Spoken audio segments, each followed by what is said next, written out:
Try and warm things up again.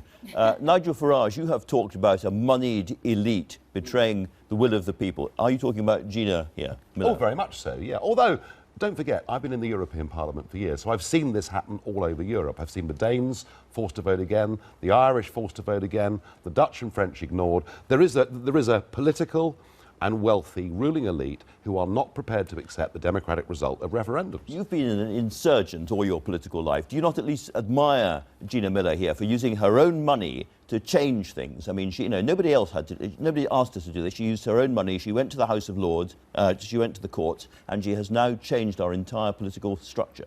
Well, Parliament has to have a vote, and she's done what she believes in. I, of course, support people doing what they believe in. However, I just want to ask her, what part of the word leave don't you understand?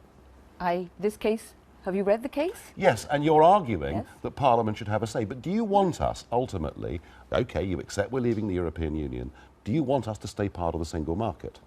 That is not, I'm not the politician. I'm not the politician here.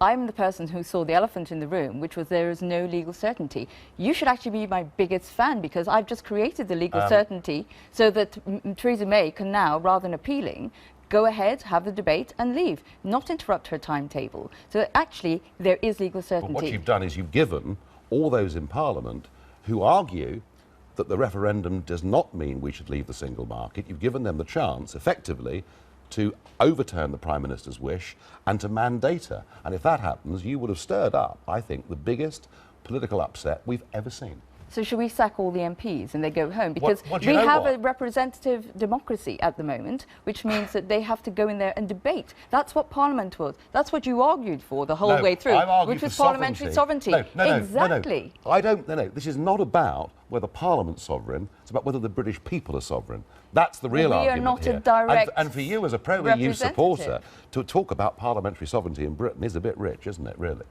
Well, we move on. Do you want a country where we have no process, where everything we do in life, being buying a house... It's called a referendum. We've had a referendum. If Parliament wanted to, the Referendum Act would not have said it was advisory. The politicians lied all the way through, because they didn't say that. I take the advisory point, and I would now wish to see constitutional change to make referendums binding, and that then would end this argument and there'd be no need for this case. Do you think there now needs to be another general... If Brexit is sort of stuck inside the House of Commons and the House of Lords, we haven't even talked about the Lords for a while, do you think there needs to be another general election?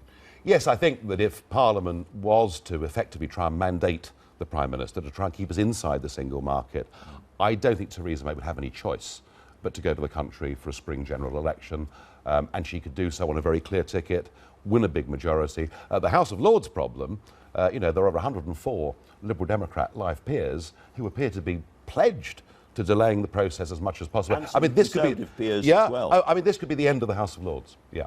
Seriously, so you're stirring up huge things here, Gina Miller.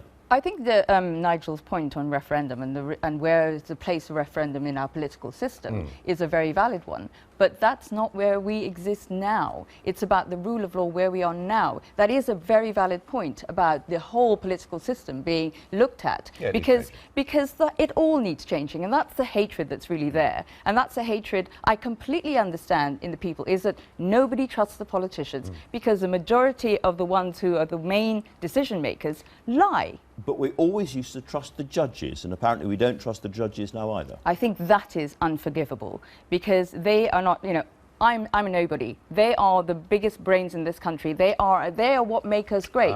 And then, no, I'm sorry, but the reason you said earlier about being conflicted, well, we were part of the European Union. Of course they have to talk about European law. We haven't left yet. Yes, they but have Lord to. Thomas has been an activist for integration of law at EU level.